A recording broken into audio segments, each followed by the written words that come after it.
The latest news with the Ripple vs. SEC lawsuit records an excellent win for the blockchain firm, which has ignited an even greater curiosity towards the speculated date for the end of the suit. Meanwhile, have you heard of the latest crypto staking platform that allows you to stake those fixed assets? At the same time, you wait for this lawsuit and essentially the rest of the market to take shape? Well, if you've heard of the StablePool Platform, then consider yourself among the luckiest crypto enthusiasts on the planet, because not only would you be able to hold on to your precious assets, this platform allows you to stake those assets to get back even more. Failure to sign up to this platform is at your detriment, as signing up to the platform opens you access to multiple advantages, where you can stake a portion of your crypto holdings on the StablePool liquidity pool. StablePool serves as a DeFi interchange product for decentralized exchanges as a universal liquidity provider. The StablePool network is built atop a framework used to create stablecoin cross markets in a form that may be described as DYDX with leverage. In addition, the platform provides independent liquidity providers with a fiat savings account feature. Pertinent to note is that the stipulated time frame during which the staked asset has to be locked. These assets are to be locked with the StablePool platform for the duration of the user's liquidity provision. Essentially, they're locked for as long as the user has predefined them to be locked, based on the staker's discretion. Thanks for watching Make Money Online. If you haven't already, consider hitting that subscribe button and turning on post notifications. We also have a crypto Discord group where we give out calls for our favorite altcoins, and you can also win special rewards for inviting your friends to the group. Links for that are in the description, and we'll be right back after this. GSX is an unprecedented financial asset that combines the best elements of a traditional investment with the backing of a stablecoin and the use cases of many of the largest decentralized currencies like XRP.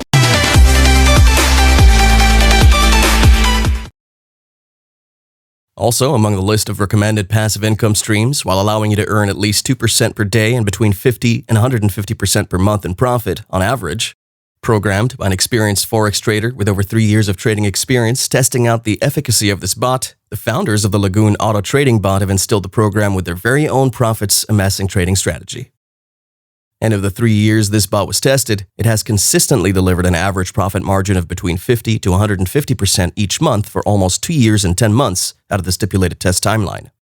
So sign up and feel free to share the bot with as many people as you can if you wish to help them gain direct access to earn some juicy passive incomes on the side. Contrary to popular belief, this lawsuit initially filed by the SEC against Ripple Labs and its top executives has taken several twists and turns. But in all, it's been immensely favorable to Ripple, and essentially the entire crypto and blockchain community than it has to the SEC. If I'm to be completely honest, which at this moment, why not? Because the worst has already happened, with the SEC now holding the entire US crypto community at bay. With the markets entering into a tumult, I would say that the elongation of this ongoing lawsuit is a blessing in disguise. Why do I think so? Well, seeing as the entire market is in a tumultuous state, with the whole expert discovery scheduled to later dates, and the bulk of the anticipation being that the lawsuit would soon be coming to an end, we should all expect explosive gains for XRP, just as it did in 2017 when it didn't do much until everything else popped off. That's going to be the case in 2022, because if you've been in these markets that long and have been following them meticulously, you should know by now that what a striking similarity the current market trend has with that of the previous bull season that spanned the more significant part of 2017 through 2018.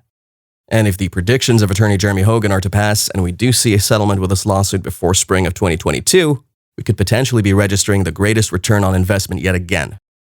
Since we already know from past experiences that XRP is a late bloomer, with the lawsuit likely to come to an end in April, according to Jeremy Hogan, then a settlement at the start of the second quarter of 2022, when the market is expected to be rounding up its first bullish phase of the season, is essentially perfect timing for XRP to enter into a period of explosive bullishness as historical data indicates.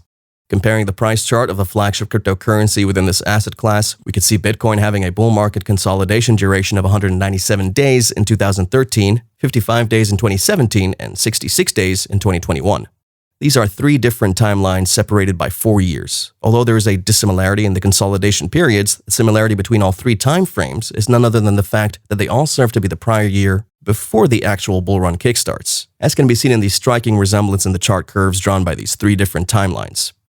That said, if this analysis suffices, when that bull trend for 2022 enters its maturity phase in April, right about the same time when the lawsuit is expected to come to a halt, rest assured we'd be seeing XRP experiencing some big gains, while other crypto assets are barely seeing growth and arithmetic progressions.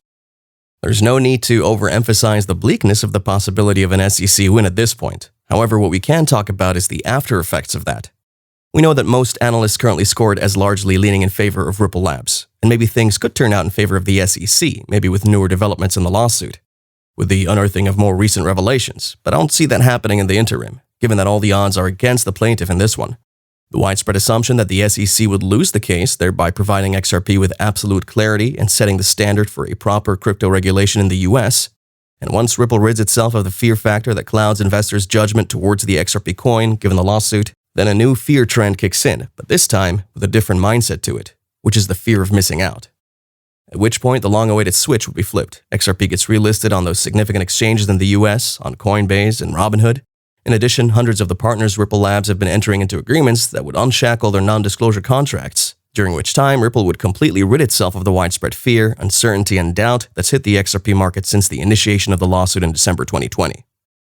And just like one of our very own favorite XRP lawyers, attorney Jeremy Hogan, constantly asserts, the SEC won't win this motion simply because there is nothing new about the evidence that it wants to submit. According to these attorneys, Jeremy Hogan and James Filan, the reason for the delays and the SEC's gimmicks is somewhat related to the SEC trying so hard not to disclose the content of the emails to neither the court nor the judge. Even though Jeremy Hogan thinks otherwise, he sees only 3 courses of action for the SEC from this point forward: delay, make a record for appeal, or more delays again. All of that comes following the SEC's latest filing to Judge Annalisa Torres requesting an extension of time to file objections to Judge Sarah Netburn's deliberative process privilege ruling. And as of late, the SEC had only 2 possible courses of action to follow in response to Judge Netburn's DPP ruling. The first one is that she could request that Judge Netburn reconsiders her verdict. Alternatively, the SEC could have filed objections to Judge Netburn's ruling directly with Judge Torres, which would essentially have come off as an appeal. However, both these motions have to be filed within 14 days of Judge Netburn's original ruling. So what the SEC is trying to do in all of this is ask Judge Torres to wait until the 21 days that follow Judge Netburn's rule on the financial regulator's motion for reconsideration before the SEC can file its objections directly with Judge Torres. In all, it's evident that the SEC is desperately trying so hard to circumvent the event that it has to turn over the documents to Ripple. Thank you for watching today's video. If you enjoyed it, make sure you subscribe if you haven't already, and turn on bell notifications. Also, make sure you check out the GSX competition for your chance to win big. Links are below, and if you have any questions, drop us a comment. And we'll see you next time.